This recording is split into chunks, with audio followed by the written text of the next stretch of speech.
time once again to slip into your camo, grab your bow, and join us out in the field for another episode of the Up North Journal, presented by PSE Archery. The Up North Journal crew is knocked and ready to rock for another exciting adventure. So let's step outside and hit the trail. This episode of the Up North Journal podcast is brought to you by PSE Archery, Scentlock Technologies, Scent Blocker, Rambo Bikes, Hunter's Blend Coffee, Limwalker Game Calls, Stanislawski Releases, Copper John Sights, Easy Cut Outdoor Products, Fourth Arrow Camera Arms, Wind Sense Hunting Sense, X-Stand Tree Stands, Spot Shooters, Gut Check Indicators, and Packermax Cultipackers. And don't forget, you can catch us in syndication at 2 p.m. Eastern Time on goodtalkradio.com. Welcome back to another episode of the Up North Journal podcast, everybody. I'm host Mike Adams, sitting in the cabin tonight with the air conditioning and Dan DeFaw. Absolutely, Killer Adams. I've been slaying. You have been. You've been. I was eyewitness to it today. You were. You walked in. I walked in and said, "You want to witness this live? You want to film a groundhog going down?" I'm surprised you didn't break open the camera and take it. The elk hunt. Actually, Courtney, we're going to get into that. That's what we're going to talk about tonight. In the first segment of the show tonight. Hey, Ken Cicluna, what's going on? Thanks for joining. But yeah, so you're up to number 8. Yeah. They. I'm passing out eviction notices. I'm passing them out in these. But now you're out of that ammo. I actually have to get my coyote ammo. My hand loads out. My reloaded ammo. Exactly. I don't like that at all. That's a little more expensive. Well, or do you want a dug up yard? Well, they've already kind of moved in. There's 3 different den sites, and want to have some fun? I've passing out eviction notices. Pour some gas down them and light them? No, because they're under 2 of them. One's under an outbuilding, the other one's under my garage, and the other one's next to the house, under the deck. So no, I don't want to burn stuff down. Oh, I was going to suggest some M80s, but well, I was going to fill the holes full of water, but I can't get to them. I'll get to one. But so you got the under the deck? What's that? You got one under the deck? Yeah. They're a family moved in under the deck, and I can't get to them because they're always back in the corner against the house. Wow. Yeah, but I think I don't know if I got rid of them. I shot one of those that came out of there Thursday. I think it was Thursday. Wow. 2 today. 1 this morning. 1 when you walked in. I've had it, man. I tell you, I've had it. And the neighbor missed one, and he shot one, so that's 9. You 2 guys are just racking them up. Yeah, he's 50-50. He's 1 for 2, and I'm 8 for 9. Right. I did miss one, but hey, that's the way it goes. But no, it was a busy weekend. I took off up north after work Friday night. Went to deer camp. And how was the drive? Drive was good. It was a good drive up. Beautiful drive. Traffic wasn't bad at all. Good. Although I did get flipped off one time. Oh, not bad. Yeah. Just once? Just once. Not bad. Yeah. Had to laugh at the guy and his wife. She flipped me off too. Oh, nice. So. Did you leave after work on Friday? Yes. Yeah. Freeway was packed around Flint. Once I got, above base, Saginaw, shit thinned out. So wasn't bad. No, it was a great drive. Saw a lot of deer on the way up. Chris Kreiner said good shooting. Yeah. Hey, I could use you over here for backup, Chris. Man, I tell you what, they're invading. Right, exactly. Stinking groundhogs. I'm putting them out back for coyote bait, though. You come back today? No, I came back last night. Okay. Late last night. Good, because I guess there was an RV, the one that was being pulled kind of came off the hitch and crashed at Corona Road. Oh, no. Yeah, so I'm sure that was a nightmare. Blew apart? I'm sure it became part of a lot of the highway. Wow. And that happens every summer. Yeah, it does. We were coming back from Bay City when we were doing the fireworks festival, and I was pulling our utility trailer for the TV station, and there was another guy behind me from the station in a company vehicle, and he said I didn't see it, a guy was pulling a boat, and as he come up by my trailer, he started getting the huckabuck on the road and almost took my trailer out. Really? I didn't see it, I was cruising. A couple weeks ago, I was heading south on 23, and I was in the right-hand lane, and in the left-hand lane was SUV, like a crossover vehicle pulling a trailer. Right. And in the trailer, they had 2 mattresses stacked, and they had a tie-down going across. In the middle. We came across, underneath the Owen Road Bridge, and all of a sudden, one of those mattresses took lifted flight. Yeah. Grew wings. It came out of the trailer. In slow motion, I'm looking at this thing going, I'm doomed. Did you drive under it? I drove literally right past it. Really? And it landed in the left-hand lane, luckily, and then skidded over to the side. Wow. That was one.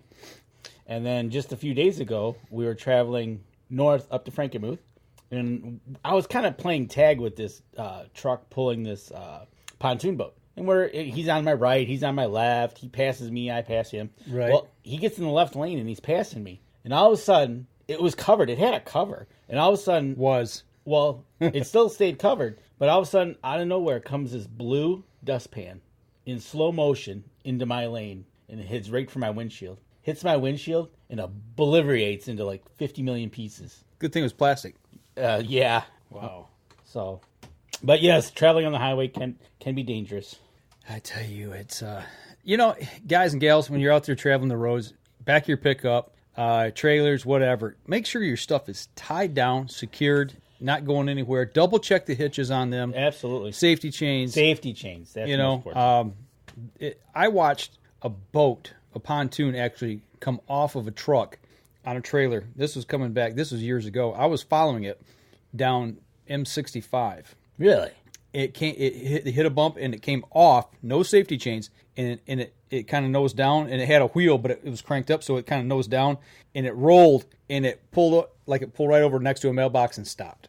Come on. Dead serious. I mean, it took a little while, but it freaked me out because the truck kept going, and I'm like, like, this thing's going to come off, it's going to blow apart, whatever, but I hit the brakes and stopped and watched it. It was pretty wild. When the guys backed up, they were shaking like a leaf. I totally get it. Totally get it. So, but that's all about safety. When you got things on, if you got one of those hitch haulers, make sure it's not close to the exhaust. Yeah, we saw one of we won't mention any names. Nope. But one of our friends, actually, Courtney, if you're still watching, you know who this is, had a box, a tote, and had it on the back of a tow deck. Or one of those receivers that has a little platform, and the exhaust was right where the box, the tote was. Plastic tote was. And melted it. Melted it nicely. So, hey, before we get going too far tonight, don't forget Hunter's Blend Coffee. I want to give them a shout out. 10% off of your order if you use the UNJ promo code, and you will get 10% off of your order. So make sure that you use that right there, UNJ. That's right. HuntersBlendCoffee.com. Tastes good tonight. Absolutely. Tastes good tonight. I had this morning, matter of fact, as well. Did you? Yeah, it's pretty good. Yeah, I had some earlier today, too. I was out painting early this morning before the sun got too high. Well, I did some work up at camp. Yes, before I get did. into the elk stuff, one of the reasons I went up north was, and just going to put this out there, because actually we're looking for a couple members at our lodge. We've got 2 memberships available, and I wanted to move my room into another room. So that was my busy Saturday morning. Okay, so you're moving. I was moving. So I cleaned everything out, everything my dad left. Couldn't be 2 men in a truck. It'd be Mike and 2 arms. I only wanted really with two garbage bags full of stuff to throw away out of the room. I thought it was going to be a ton more. It could have been, should have been maybe. I don't know. But long story short, got everything moved and got rid of some stuff, and got settled in. So had some good weather up there. Beautiful weather. Actually, it was hot. It got really hot during the day. So with that being said, I was just roasting. Had the windows open, had a fan on, trying to stay cool, and it was hot. Oh yeah, I'm assuming the wind died down and there was no wind at all, movement. Right. It wasn't miserable, but it was just hot. It's hot. There's no doubt about it. No, I wanted to move. I wanted to get down all the way to the end of the hall so I could actually bring my stuff in the door and go right into my room instead of bringing it all the way down the hall. Every time I go up north hunting, you know me. I mean, I pack everything but the kitchen sink. You got to. When I go up for a week, I take everything. And by the time I get done, logging everything in, taking it all the way down the hall and getting in the room, I'd rather just come in the door, bang, right there, boom, in, be done with it. Right, exactly. So that's what I did. And that's a funny thing about that is every time you go up north, it's like, no, I'm only going to go for a couple days, and you still end up taking a bunch of stuff. Absolutely. Oh yeah, Courtney saw it. That's why she saw it. It melted. Right, it did. Tim C. says, nice shirt, by the way. Thank you very much. Proud supporter of the Up North Journal. That's right. So, did you see anything? Yes, I did. I saw a bunch of geese at camp. A ton of geese. On the lake? On the lake and in the pond. Yep. Actually, I had a picture. I should have put it up. So are they hanging out there? Yeah, they still got some juveniles. They're Oh, not, really? Yeah, they're not. There's some that aren't just ready to quite take flight yet. I think most of them are probably going to start getting to where. I think this is about the time of year. Right around the middle of July is usually when they start taking flight. I think maybe August. It's mid-July, so it's getting pretty close. Yeah. I know the little footballs are getting bigger. So, but there is one flock that the broods don't have the young geese don't have their full plumage yet. Oh, they're still that fuzzy grayish brownish color. So they were late. Yeah, late clutch. But really, here in Michigan, they can be late like that and not have to worry about really much here. We need to thin them out. That goes to say with all Canadian geese. Right. You know, that's one thing I did notice around where I work. In the spring, we had a whole bunch of them. Mm-hmm. Now all of a sudden they're all gone. I'm kind of curious as to what happened. Yeah, what made them move? Yeah, I wonder if they had somebody come in over the weekend and kind of help them evacuate. Shoo them out of there, maybe. Yeah, that's what I'm thinking. Because I was like, I would drive the around campus and I'd easily see 5, 6 on nests. Mm-hmm. It's like, okay. And all of a sudden they all disappeared. So I wonder if they captured them and moved them. That's what I'm thinking they happened. Because I know we had, in the last few years, we've had a series of attacks. No kidding. Oh, yeah. People get a little too close? A little too close. All right. That's what happens. And the geese can be a little aggressive. Right. So, hey, I tell you what, why don't we go ahead and take our first break and come back. We'll kind of jump into some other stuff here. Let's do it. We'll be right back after this.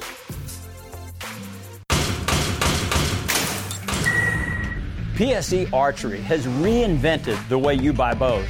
From now on, you can make the most educated decision possible by basing your bow choice specifically on your shooting needs and goals. All you need to do is ask yourself, what kind of shooter am I? What do I want to achieve? PSE will help find the right category for you. So, what kind of shooter are you? Find out at psearchery.com.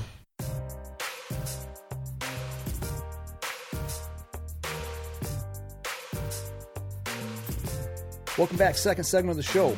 Talking about critters, talking about up north, all kinds of good stuff. Talking about some scout, speaking of, our question that we have on there.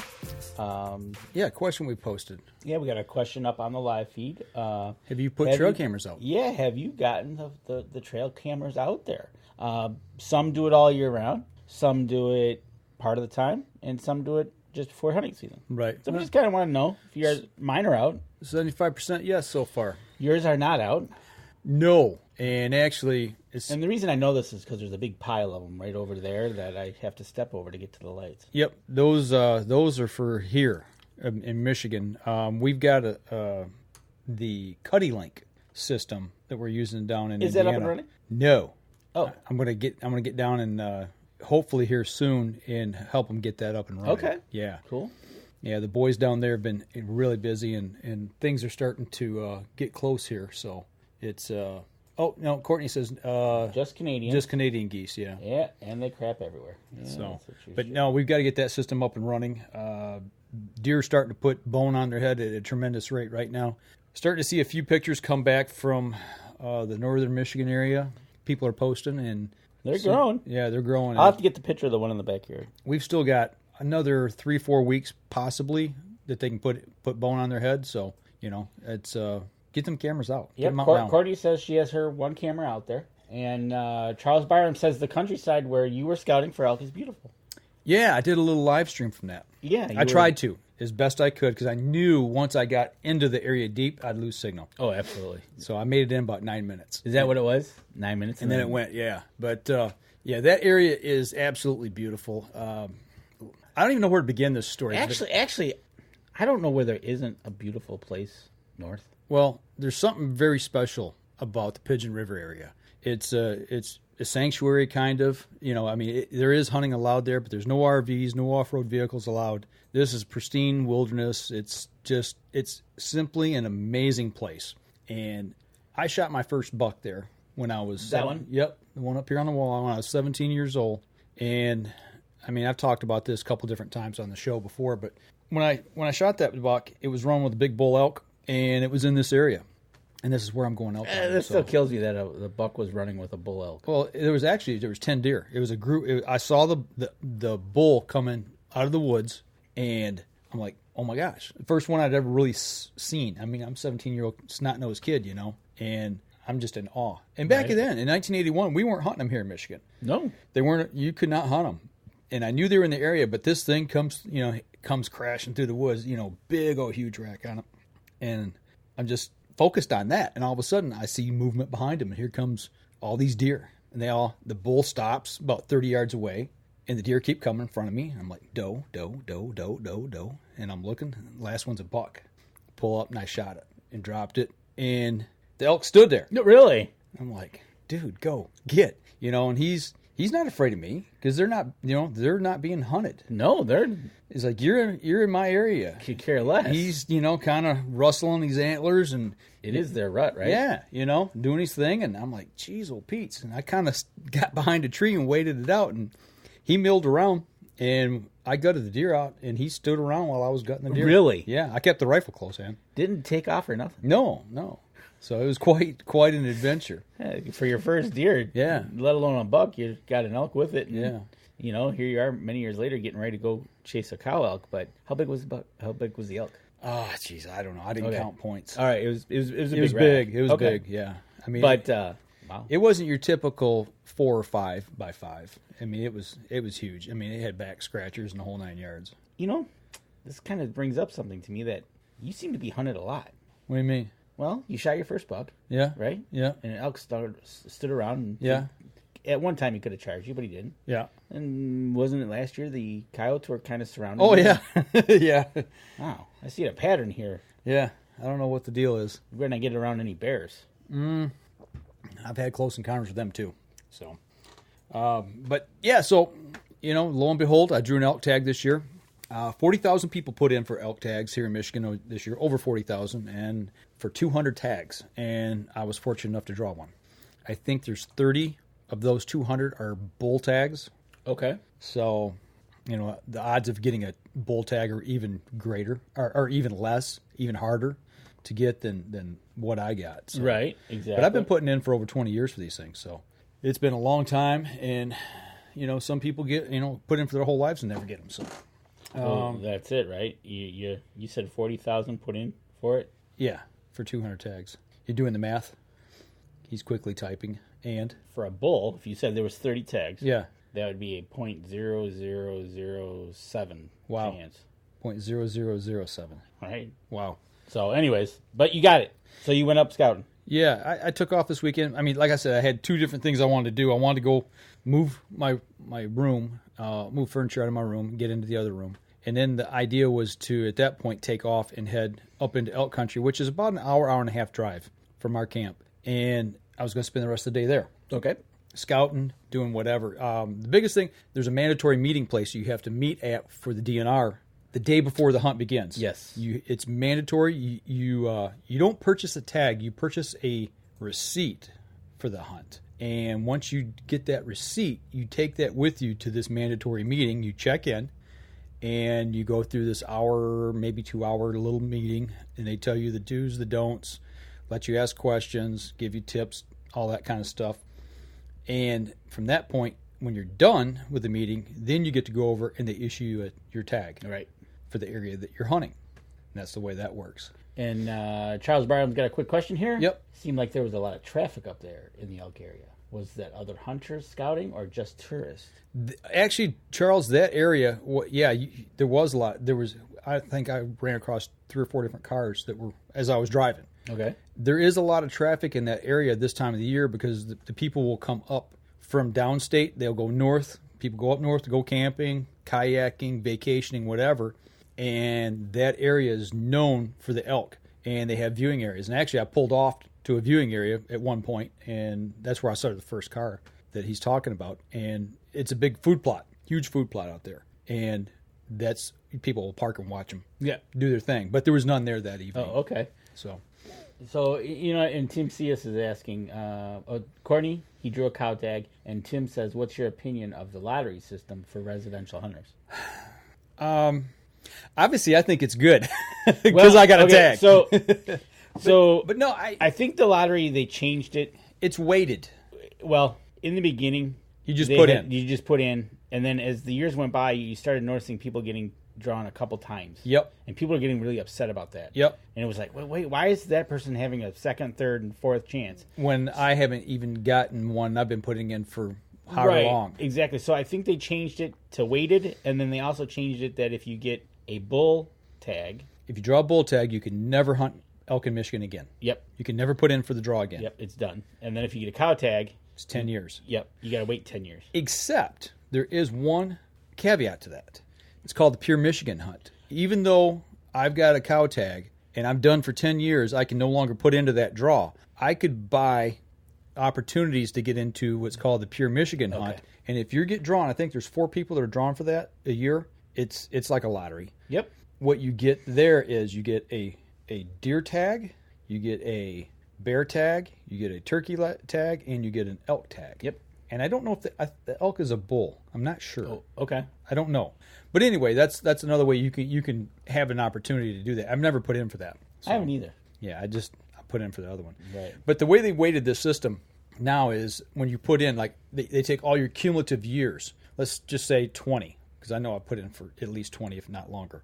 This year I had 20 chances to be drawn. My name went in the hat 20 times. So every time you put in for it and you're not drawn, your point total goes up, and that's another opportunity for your name to go in the hat the following year. If you aren't selected, does your points carry over? What do you mean? Like, okay, so let's say you put in this year. Yeah. You had 20 chances. Yeah. You got drawn, but let's say you didn't get drawn. Are you still accumulating? Would you get 21 next year? Yeah, they keep accumulating until you're drawn or until you quit putting in. You can stop putting in for a period of 5 years. After 5 years, your points go to 0. I'm at 15, I think. Okay. So that's kind of the way that works. Right. So, but no, I really think the way they do it now is a lot more fair than what it was in the past. Yeah, I think so too. I think, like you said, getting a bull tag, you're done. Yep. There's your ultimate chance. Cow tag, we'll just wait 10 years and then maybe get a bull tag. Right. That's fair. Yep. Because, like you said, there's only 200 out of 40,000 a year. Yep. And then when you start hearing this person that got a second and third chance, you're like, yeah. So. Yeah. But, it's one of those things. Tom Gensel says, still applying every year, forever, even before points. Tom, does that make you that old if you've been applying forever? I can't remember when they started the point draw. I want to say it was in the late 80s. I think it was in the late, maybe it was in the mid 80s. Can you shoot any cow, or does it have to be a certain size? Don't know that yet. I assume it's any cow. I think it's any cow, according to the guide that I'm going to use. Right. So driving around, it was hot, it was humid. Yeah, it was the bugs were out. It was. How were those bugs? They were thick as thieves, man. Were they? Yeah, they were. They were pretty bad. Time of year. So, but yeah, I went up through the area and I had my trusty map with me that I got. This is what is given to you when you draw a tag, and the little purple dots is the 2019 elk sighting that they've got so far. Where people? No, I take that back. Yes, that is 2019 sightings. The purple dots are. The black dots are the 2018 December hunt kill sites. Okay, so they give you kind of a directory as to where things are happening. Yeah, and I used this map. I was going to drive around through the area, and I got about halfway through where I wanted to go, and at that point, when you get in deep into this area, these roads, sometimes you don't know if it's a road or if it's a 2-track because there's really no road signs, and you got to kind of play it by ear and kind of look at the land features and where you're at and figure out how far you've traveled. And I got turned around.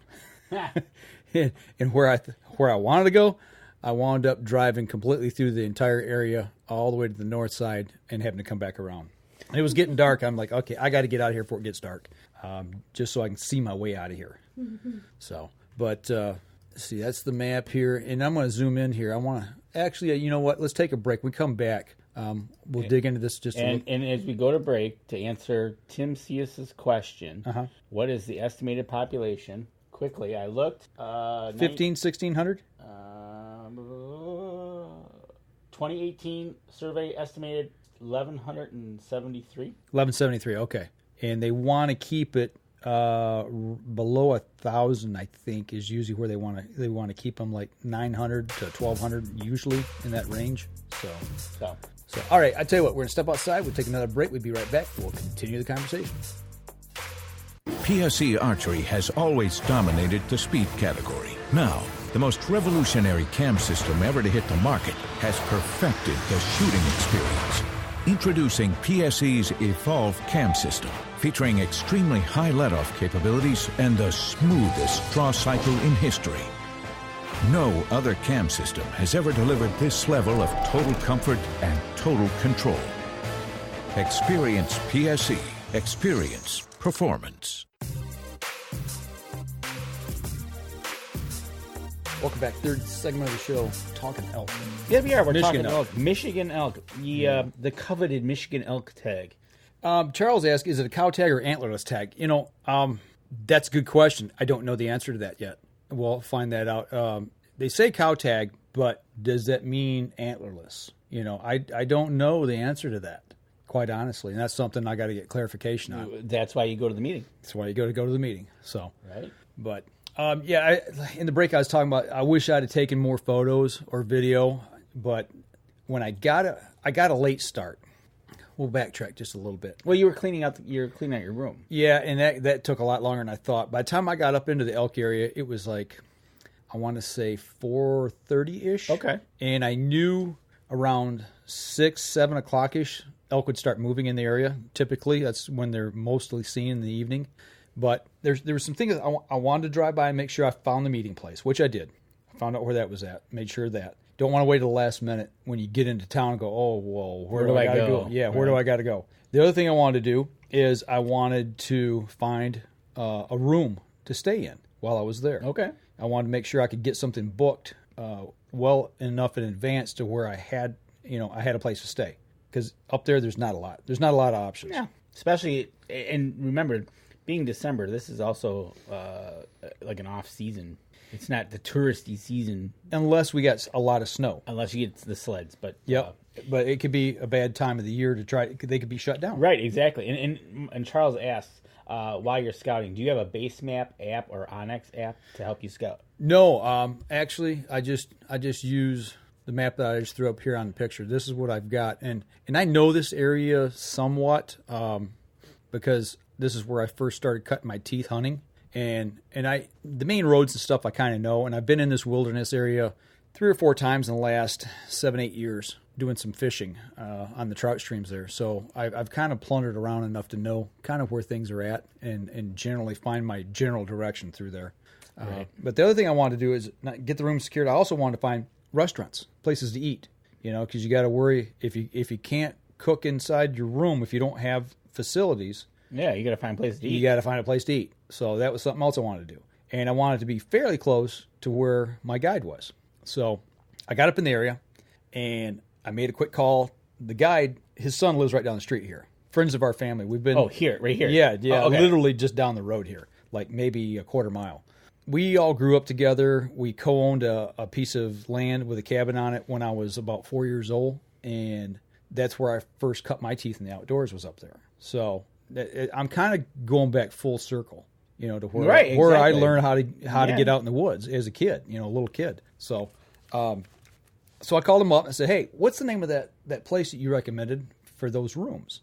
And he told me, and he said, "Well, where are you at?" And I said, "Well, I just got off the freeway." I said, "I'm here in town." I said, "But I just need to know the direction to go." So I was only about 3 miles away. Oh, okay. So hung up the phone, drove down to the place, and started talking to the owner.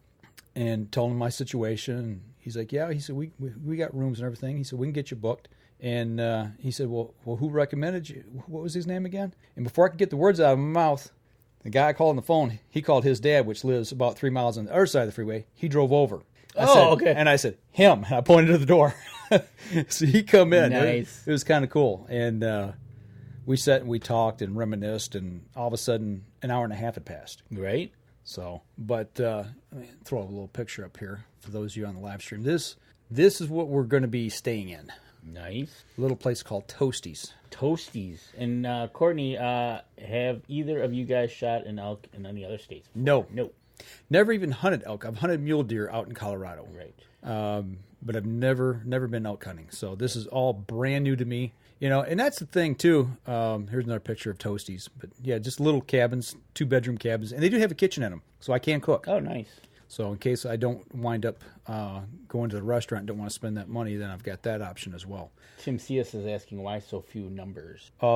Must be for elk, I take it? Because they do not want them to basically deforest the area. They're in this prime wilderness area, and it's micromanaged. Yeah, they micromanage their elk to a point where they do not want this elk population to explode, right, and take off. Because outside of this area is a lot of ag land, and the farmers do not want the elk in the ag fields. No, they don't. They do a number on those fields. So, the hay and the other crops are there. They definitely want to keep them contained in this area. So, and the fact that they make this revenue off this lottery system too. And then the tags, my tag, it's $100. Yep. So they generate $5 for the application and $5 for the application. And yep, exactly. So yeah, but so you found Toasties. Yeah. The guide came over and talked to you. Yeah.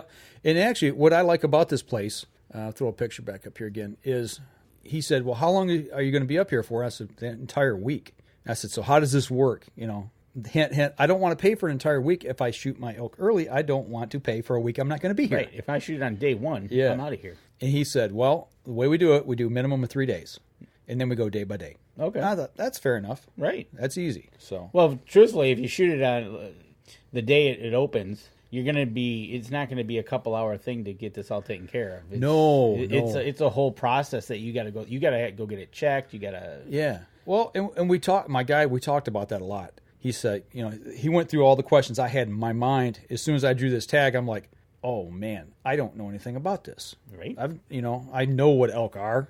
I know what caliber gun I'm going to use, but who do I get a hold of? Where do I go? What's the process of getting a tag? What's the process of getting it checked in? And then what do I do with it once I've got it? I'm done with all that. I'm not going to be able to butcher this myself. This thing's huge. What? Don't have a crane around to pick it up? Well, yeah. I mean, those are some things I really started thinking about. I'm like, what am I going to do? So my guide, luckily, like I said, they're friends of ours. He's really going to help me out. Right. This is what's really good about knowing who's going to guide you. And he said, don't worry about it. He said, you don't need to bring up your trailer. Don't worry about none of that. He goes, we'll get the tractor out. He said, long as we can get a tractor to it, he said, we'll pick it up, put it in the back of my truck. We'll drive it over to the DNR headquarters because there's a mandatory check place you have to take it to. And you also, the kill site, you have to mark off and let them know where the kill site is, take GPS coordinates. They come back and check the kill site to make sure you did everything legally. Right. Make sure you didn't injure another one. I guess that's a problem with people. They get excited and they don't wait to make sure they got a clear shot. And all of a sudden there's two. They shoot through one and hit another one. There's all those types of things. So they just want to make sure. That's how careful they are about this elk herd. Yeah, it's really micromanaged. I mean, it is. They check everything. The biologists are on top of it and the numbers and yeah. And then he asked me. He said, "Well, what are you going to do with it? Are you going to try to take it home?" I'm like, nah, I don't want to. That's a long way to take meat home. If it's warm, I'm screwed. Right. I said, do you have a butcher that you recommend? He goes, yep. He said, the guy that I use is excellent. He said, we take all of our elk there, and everybody that comes through me, we take them over to him, and he does a great job. And there you go. Highly recommended. So that's what I'm going to do. Now that sounds like a plan. He said, we'll take it from the field, put it in the truck, we'll drive it to the DNR, and we'll go from there. We'll go over to the butcher shop, and he says, what are you going to do with it after that? Are you going to have a mount done with it? I'm like, well, it's a cow. Don't really want to spend that kind of money on a taxidermy mount of just a cow head. I mean, I hate to say it, but that's a lot of money. I said, maybe a European mount. I don't know. Keep that. Be a big skull. And I want to keep the hide. Yep. I want to have the hide tanned. So, beyond that and the meat, and call it good. Cool. So, but like you said, it's always good to have somebody that knows how the process works. Well, yeah, because I went with a guy, probably 5 years ago, 6 years ago, maybe 7. Guy I used to work with. He drew a tag, and he wanted me to go take a camera and videotape. So I went with. He did a do-it-yourself hunt, and we drove around for 3 days, hunted hard, never saw an elk. And I'm like, I don't want that to happen to me. Right. So luckily, I knew of 2 people immediately who do guide. And in the booklet, which I don't have here with me, it's in the other room. Yeah, they gave you a whole list. There's like 30 or 40 guides that they recommend, and my guide is on that list. Gotta like that. So yeah, it's I'm excited, man. It's absolutely. It kind of became real yesterday. Oh, when you're driving around, thinking, wow, I'm gonna be out here in a few short months. Yep. So it's all good. It'll be good. It'll be better when you're slaving over dragging that thing out. One other thing I wanted to kind of show here. I'm going to zoom in on the map. We'll talk a little bit about this. For those of you on the live stream, be able to see this. People on the podcast won't. But if you look on here, it says the green timber area here. That area there is exactly where I shot my first buck. Nice. I tried to find the parking area. Oh, did you find it? No, I did not. I think now I know why, and I think I know where it's at. I just think it's on another road that I didn't go down. So when I go back up again, you're going to find it? Well, I don't know if I'm going to find it. I'm going to try. I'm going to look for it. But if you look on this map, you see these green triangles on this map. The green triangles are rectangles or diamonds, whatever you call them. They're diamonds. The green diamonds are managed food plot areas that the DNR puts in. Oh, okay. For the elk. Ah. And obviously the ones that are close to the roads are the viewing areas. Right. But you got a couple that are kind of deep in there, it looks like. Yeah. And like I said, the black circles are kill sites from last December's hunt, and the purple squares are places where elk have been seen so far in this year's count. Nice, nice. And people can, I think, go online and do that. I'm not sure how they do that for the sightings. I don't know. I don't know if that was like an organized DNR survey that they did at some point in time this year, or if that was, like you said, where people are just actually seeing them. So purple was this. Okay, I see it. Oh, so the two that were right above were on private land. Yeah. Oh, sneaky. So, somebody said it froze. I'm wondering if we're talking about our live feed. If our live feed froze up. So far, not on our end. Okay, good. We're still rocking and rolling. Good. But yeah, it really became real yesterday when I drove up into the area. Once I went to the place where the rooms were, and I talked to that gentleman, and I started talking about reserving a room and everything, it became, all of a sudden it started to become real. I just wish I'd have seen some elk, and actually I tell you what, I want to give the reason why this time of the year we probably didn't see them. We're going to go ahead and take a break and come back. I want to cover that, so we'll be right back after this.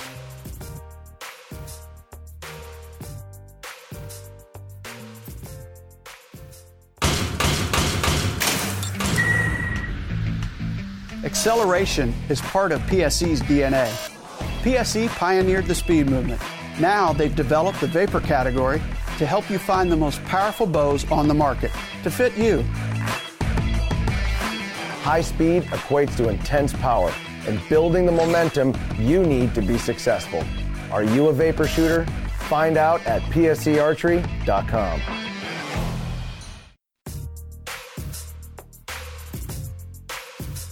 This is our last segment? It is. Wow.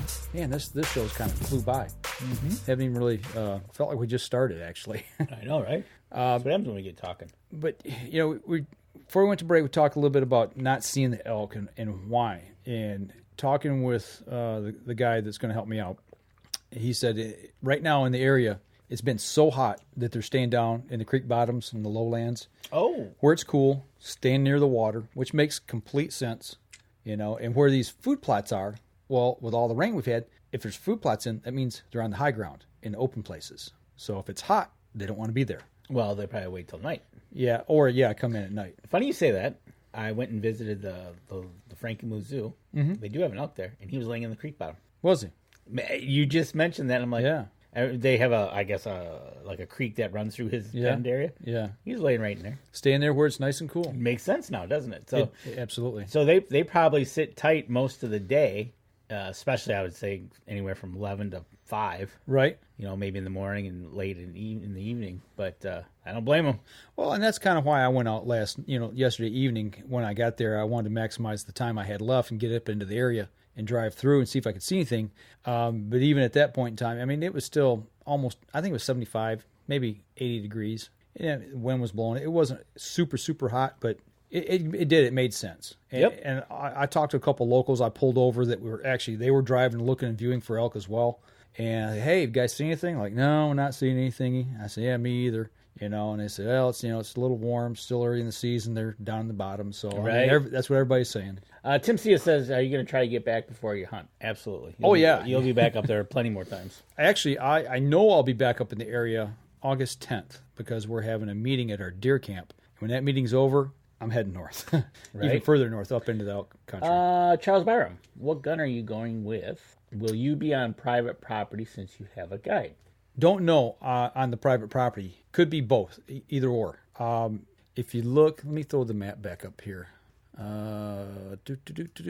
the big. This is me this morning. I had my coffee and was Hunter's Blend coffee. Yep, going over everything. But as you can see, the orange outlined area, that is F. The one there is marked F. That is the area that I have a tag for. The white parcels are private land, and the green is public land. And my guide is actually got a couple of leases on some private land. Okay. So if we don't hit, and actually, strangely enough, one of the pieces that they have good success with is the 80 acres that my dad used to co-own with him. Oh, really? Yeah, they've killed over 60 elk through the years on that property. No kidding. So he's like, yeah, see what we can do there. I mean, they're going to put cameras out and going to start scouting. And they'll let me know, start sending some photos. Hey, get you all amped up and ready to go. Yeah, get you all amped up. So, that's funny that you literally might end up where you started. That's what I so hope. You talk about coming back full circle. To think that I'm going to be hunting in the area where, literally, my dad and him and another guy got that land in that cabin in 1968. I was 3 years old. Actually, 2.5 going on 3. So back up there when I was 4, 5, 6, 7, 8, 9, 10 years old. I forget what year my dad sold his part out. I think I was 10, 11, 12, somewhere in there. And I went back he invited us up when I was 17 to go hunt the Green Timber area. And that's where I shot my first buck. Okay. Which is literally, if you look in this, let me throw that map back up there. See, guys who listen to podcasts, this is why you've got to go and watch the live stream.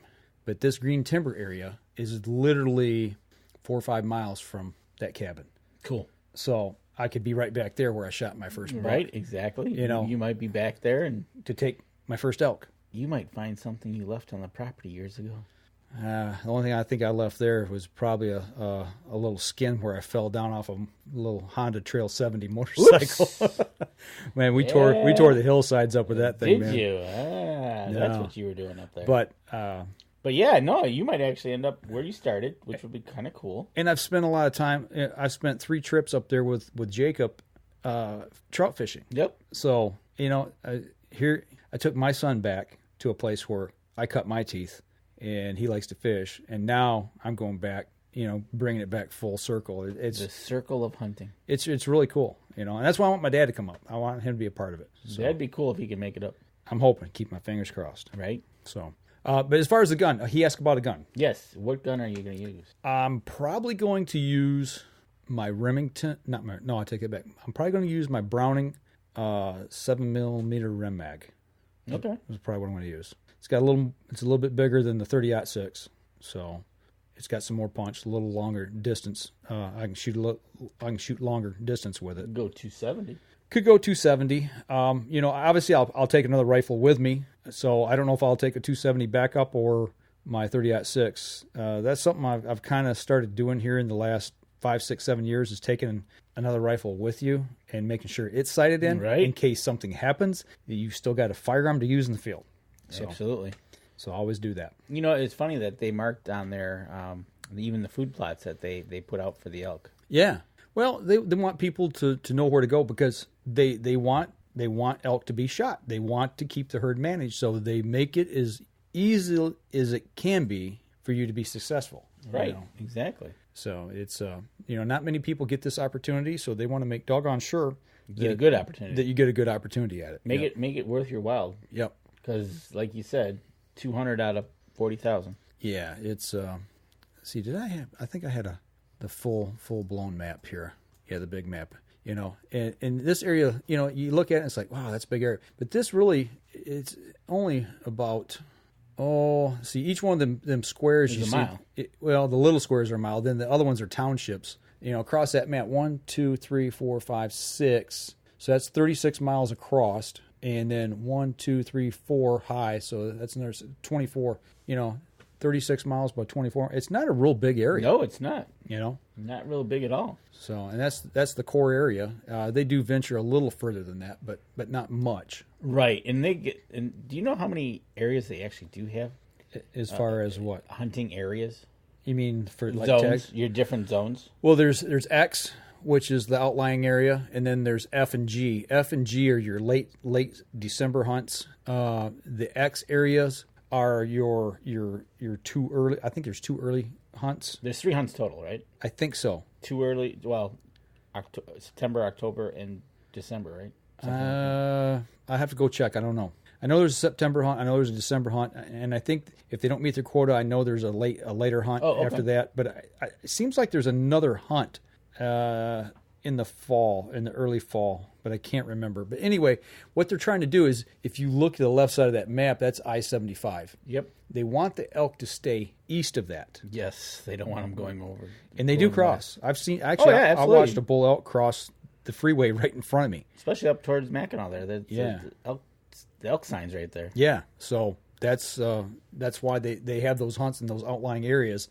And as you get around it, like to the east, that's Big Egg area. They want them elk contained in the Pigeon River Wildlife Area. Yep, exactly. So, they want to micromanage them and keep them at bay. Yep. So, but that's it, man. Well, it'll be interesting to see when you start getting trail camera photos and see what he's got up his sleeve to show you, and see how it progresses through. Let's see, this is mid-July, August, September, getting into October. Yeah, I figure. See, so it's July now. So July 14th is today the 14th? Yes, it is. So August, September, October, November, 5 months from today is my hunt. 5 months from today is opening day. There you go. Look at that. So 5 months away.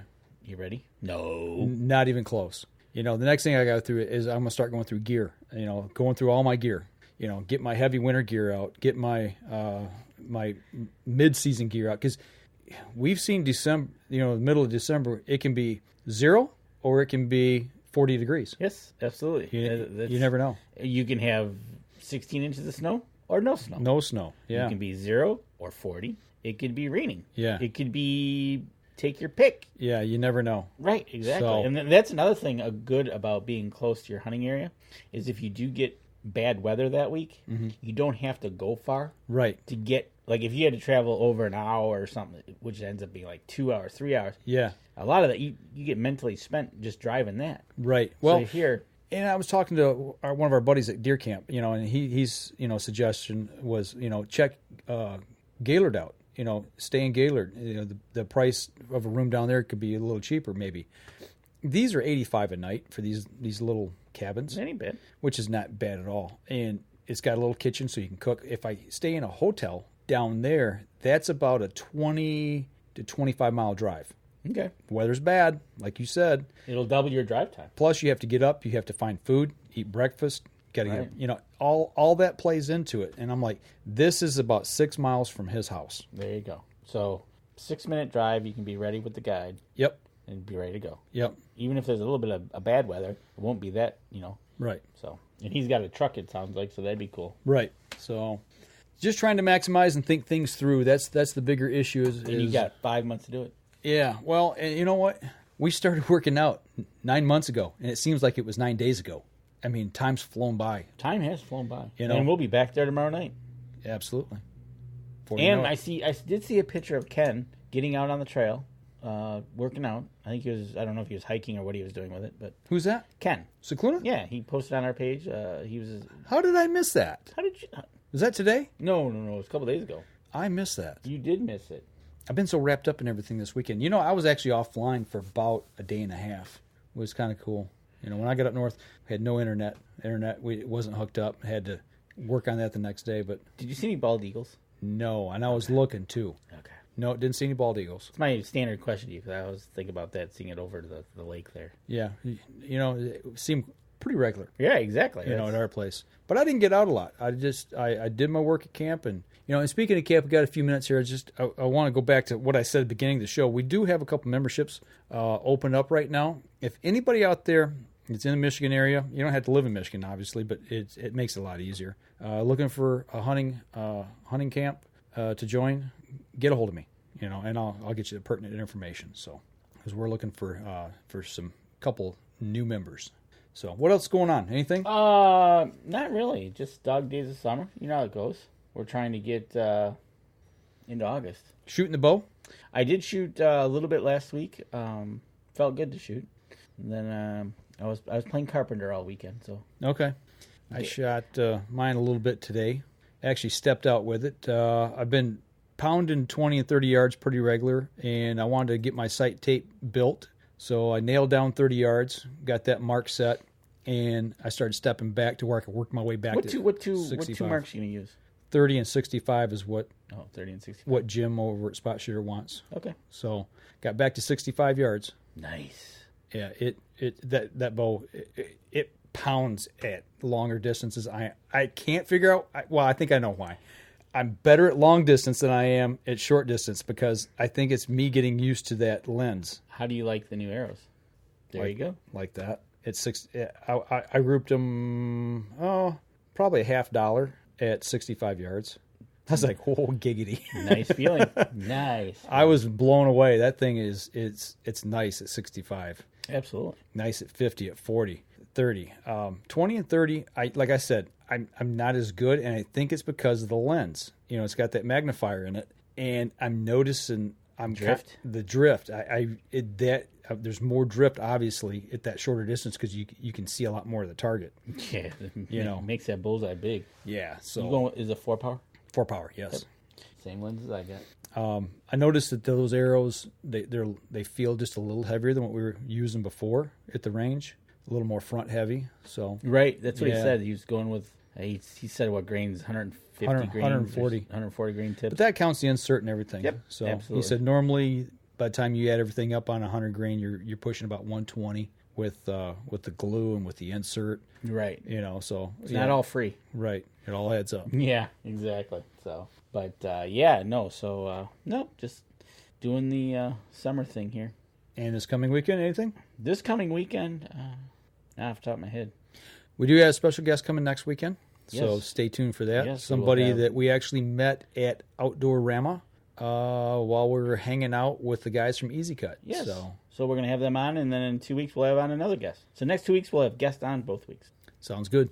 Well, I tell you what, we're bumping up here at the end of the show on the podcast portion, so we'll go ahead and wrap that up. We'll entertain a few questions here at the end of the show on the live stream side of it. So for those of you on the podcast. And we talked to Tread last week. We'll probably give him a break this week, so we'll probably try to get him in about 2 weeks. Seems to be a good span of time. Yeah, we do those on Wednesday nights. So Yep. if you guys and gals aren't familiar with that, we've been doing some shows with Tread Barta. He's in Alaska. This last week we talked about fishing a lot. And fishing and literally running into a bear with a wheelchair. Yeah. Pretty darn close when you're face to face. Face to face on the ground with a bear. And it's woofing at you. Yeah, it's woofing at you. So but anyways. It's worth the listen. Exactly. So next week, special guest, probably midweek after that, we'll see if we can get Tread on, talk to him again for episode number 5. All right. So for those of you on the podcast, y'all take care. We'll be back again next week. And don't forget, you can catch us in syndication at 2 p.m. Eastern Time on goodtalkradio.com. This episode was brought to you by PSE Archery, Scentlock Technologies, Scent Blocker, Rambo Bikes, Hunter's Blend Coffee, Limb Walker Game Calls, Stanislavski Releases, Copper John Sights, Easy Cut Outdoor Products, Fourth Arrow Camera Arms, Wind Sense Hunting Sense, X-Stand Tree Stands, Spot Shooters, Gut Check Indicators, and Packermax Cultipackers. Thanks for listening, and join us again here next week. Until then, remember, as we always like to say, if you're out on the water or in the woods, shoot straight and be safe. Until next week on the Up North Journal.